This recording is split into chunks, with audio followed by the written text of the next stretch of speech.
two vice foreign ministers hosted reporters a short time ago. Minister Wang Chao is in charge of European affairs, and another veteran diplomat, Zheng Zeguang, has worked on relations with the U.S.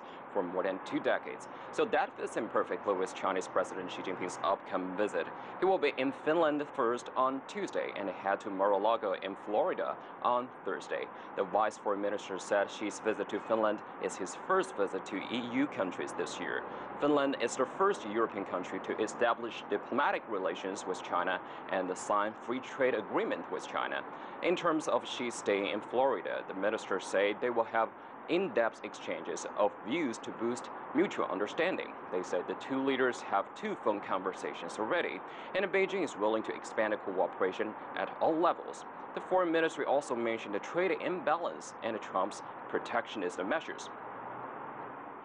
We believe that the essential and effective way to make sure the economic and trade relationship can bring more practical benefits to people from 2 countries is for both sides to work together to make the cake of mutual interest bigger and not simply fairly distributed.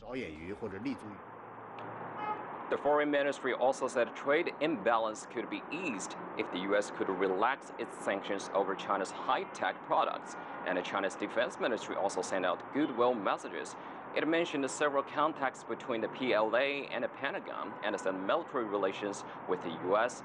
have been developing smoothly. Elaine. Lingfeng, what are the media and experts saying about this upcoming meeting?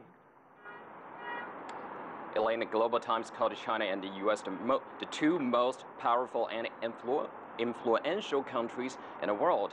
It said how Beijing and Washington handle bilateral disputes will increasingly have a worldwide impact. Experts expect this meeting to set tone for China-U.S. ties for years to come. And earlier, we talked to a senior Chinese diplomat, Chen Mingming. Take a listen. First and foremost, how would they define the China-U.S. relations? Are we strategic partners or potential competitors?